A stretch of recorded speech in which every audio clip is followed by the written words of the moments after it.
Assalamualaikum warahmatullahi wabarakatuh. Halo sahabat sejuta kisah. Bagaimana dengan aktivitas Anda hari ini? Mudah-mudahan bisa berjalan sesuai dengan apa yang sudah Anda rencanakan. Jumpa kembali bersama kami, channel yang selalu menghadirkan kisah-kisah nyata misteri yang menarik. Dan kesempatan kali ini kami akan berbagi sebuah kisah nyata misteri yang berjudul Nyaris menjadi tumbal pesugihan setelah memakan semangkok soto. Siapa sangka setelah menyantap semangkok soto, seorang pria kerap mengalami teror dari makhluk tak kasat mata. Seorang pria kerap mengalami teror dari makhluk tak kasat mata. Lebih seramnya lagi, ternyata pria tersebut hendak dijadikan tumbal pesugihan oleh saudaranya sendiri. Kejadian nyata dan seram yang dialami oleh seorang pria ini terjadi pada akhir tahun 2018 hingga menjelang awal tahun 2019 di daerah Jawa Barat. Pria tersebut bernama Hari. Ia menceritakan langsung kisah seram yang dialaminya sendiri di kanal YouTube dengan nama RCL5 Fajar Aditya yang dilansir pada Kamis 31 Maret 2022. Hari dan keluarganya tak ada yang menyangka jika saudaranya sendiri berani melakukan pesugihan dan hendak menjadikan dirinya sebagai korban tumbal pesugihan tersebut. Hari memiliki saudara bernama Dodi yang kebetulan tempat tinggalnya berdekatan. Rumah mereka hanya berjarak 3 rumah saja. Dodi kerap bertengkar dengan istrinya karena tidak memiliki pekerjaan, sedangkan mereka memiliki 4 orang anak. Pada suatu hari, setelah Dodi bertengkar dengan istrinya, tiba-tiba Dodi pergi dari rumah tanpa membawa barang apapun. 7 bulan setelah Dodi pergi dari rumah, anak bungsunya yang berumur 5 tahun tiba-tiba meninggal dunia. Anak bungsu Dodi meninggal dunia karena terjatuh dari kamar mandi. Namun yang mengherankan, di leher anak tersebut terlihat ada memar berwarna biru seperti bekas cekikan. Pada saat anaknya meninggal dunia, hingga akhirnya dikebumikan, Dodi tidak pulang ke rumahnya. Kemudian, setelah 40 hari kematian anak bungsunya, Dodi baru pulang. Namun, dari ekspresinya tidak ada raut kesedihan setelah mengetahui anaknya meninggal dunia. Yang mengherankannya lagi, Dodi pulang dengan membawa banyak barang, bahkan sampai menggunakan mobil untuk mengangkut barang-barang tersebut. Keesokan harinya, masih ada kiriman barang berupa etalase untuk usaha. Keluarga Hari sempat bertanya-tanya betapa hebatnya Dodi. Setelah sekitar 8 bulan menghilang, tiba-tiba pria tersebut bisa mendapatkan uang banyak ketika kembali ke rumah. Bahkan anak pertama dan keduanya yang sudah cukup besar, masing-masing dibelikan motor oleh Dodi, dan motornya pun berupa motor yang mahal. Selang beberapa waktu, anak pertamanya mengalami kecelakaan motor hingga meninggal dunia. Namun yang mengherankan, dari kecelakaan tersebut, anak Dodi tidak mengeluarkan darah dan kondisi motor pun tidak rusak parah. Saat melihat jenazah anak pertamanya Dodi, di lehernya terlihat ada memar biru juga, persis seperti memar yang ada di jenazah anak bungsunya Dodi, seperti bekas cekikan. Saat itu, Hari membantu menghubungi petugas gali kubur di dekat tempat tinggalnya. Namun yang mengherankan, petugas tersebut enggan menggali tanah kuburan untuk anak pertama Dodi. Menurut petugas gali kubur itu, dia dimimpikan didatangi oleh anak pertama Dodi, dan anaknya tersebut berkata, jangan menggali kubur untuk dirinya, karena jasad tersebut bukan jasadnya. Anak tersebut berkata, dia dibawa oleh seseorang. Hingga akhirnya gali kubur dilakukan oleh petugas lain.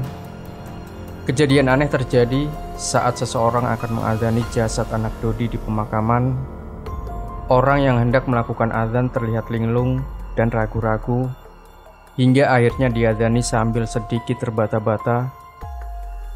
Selepas pemakaman, Hari bertanya kepada orang yang mengadzani tersebut, dan menurutnya, saat ia hendak adzan sambil menghadap muka jenazah, Anehnya, yang ia lihat bukanlah jasad manusia. Jenazah itu terlihat seperti sebuah pelepah pisang yang dikafani. Beberapa minggu setelah kematian anaknya, Dodi membangun rumahnya menjadi cukup besar dan membeli lahan di sebelah rumahnya itu. Suatu hari, Hari dan ayahnya mengunjungi rumah baru Dodi.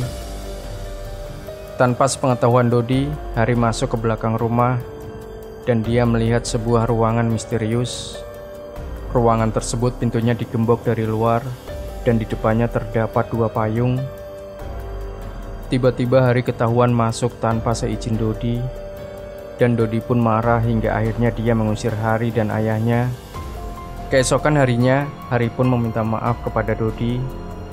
Ia pun memaafkannya. Selang beberapa hari, Dodi mengajak Hari untuk membantu usaha Dodi. Meskipun Hari memiliki pekerjaan, tapi dia tergiur dan setuju untuk membantu Dodi sepulang kerja. Dodi memperbesar usahanya. Dia membuka grosir sembako di lahan yang ia beli. Keesokannya, Hari mulai membantu usaha sembako Dodi sepulang kerja. Suatu hari, jam 1 siang saat bekerja, Dodi menghubungi Hari dan menawarkan makanan, yaitu semangkok soto. Karena belum makan, Hari pun dengan senang hati menerimanya. Dan disinilah awal mula Hari menjadi target tumbal pesugihan Dodi. Siang itu, Hari tak sempat makan siang karena sibuk bekerja. Dan tiba-tiba saudaranya, yaitu Dodi, menawarkan semangkuk soto.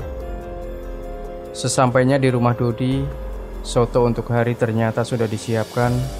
Sebelum membantu usaha Dodi, Hari pun memakan soto itu karena sudah merasa sangat lapar. Hari lupa membaca doa. Ketika baru mau mulai makan, Hari mendapat pesan dari pacarnya.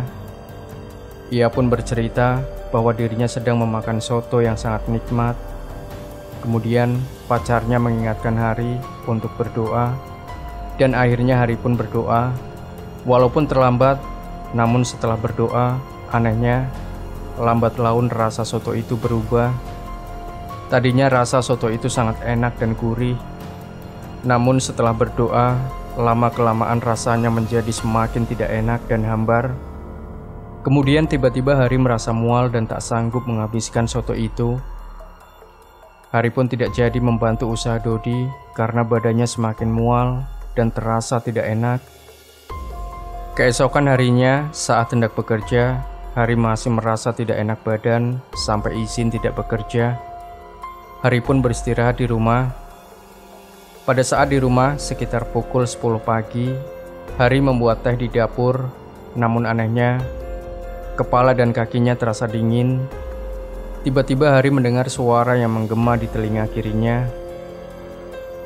"Mau kemana kamu?" ucap suara tersebut. Seketika Hari kaget, namun badannya tidak dapat digerakkan. Selang beberapa menit, akhirnya Hari bisa bergerak. Ia pun segera berlari ke kamarnya, lalu beristirahat dan tidur. Sampai akhirnya 3 hari berturut-turut setelah memakan soto itu, Hari semakin lemas dan kerap mendapatkan gangguan-gangguan yang tidak logis dan tidak masuk di akal. Hingga akhirnya pada hari ketiga itu, Hari semakin tidak berdaya. Memegang sendok untuk makan saja, Hari tidak sanggup. Dan menurut keluarganya, Hari terlihat seperti orang yang akan meninggal. Bahkan bibirnya sudah membiru. Di hari keempat pun, Hari masih mendapatkan gangguan-gangguan gaib. Saat bercerita kepada pacarnya, kemudian pacarnya merasa ini bukan penyakit biasa. Pacarnya menyarankan agar Hari melakukan sholat berjamaah di masjid dan coba berkonsultasi kepada ustadz terkait gejala yang dialaminya. Tak lama datanglah waktu asar, Hari pun pergi ke masjid. Selepas sholat, Hari bertemu seorang ustadz. Ia pun mencoba bertanya dan bercerita kepada ustadz tersebut. Ustadz itu kemudian membawa segelas air, lalu dibacakan doa dan meminta Hari untuk meminumnya. Setelah diminum, tiba-tiba perut Hari terasa seperti diaduk-aduk dan rasanya sangat sakit. Lalu ustadz tersebut bertanya, apakah Hari memiliki saudara yang tiba-tiba menjadi kaya raya? Awalnya Hari tidak mengingat siapapun, dan Hari pun menjawab tidak ada. Lalu akhirnya Hari ingat dan berkata, walaupun kedua anaknya meninggal, tapi orang tersebut berhasil menjadi kaya, dan orang tersebut memiliki usaha. Dia adalah Dodi. Ustadz tersebut meminta diantarkan ke rumah Dodi. Kemudian Hari dibukakan mata batinnya oleh ustadz tersebut di depan rumah Dodi.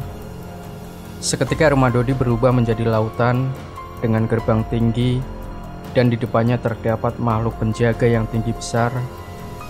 Keesokan harinya, ustadz tersebut datang ke rumah Hari. Kemudian lebih lanjut, ustadz tersebut berkata bahwa Hari akan dijadikan sebagai tumbal pesugihan dan ditargetkan akan meninggal dalam waktu 7 hari ke depan setelah memakan semangkok soto. Kemudian ustadz itu membantu Hari agar terbebas dari jeratan target tumbal pesugihan. Dan keesokan harinya lagi, tiba-tiba Hari sudah merasakan badannya sudah baik-baik saja. Hari beserta keluarganya mengetahui bahwa Dodi melakukan pesugihan. Ayah Hari sangat marah, dan akhirnya Dodi pun pindah rumah.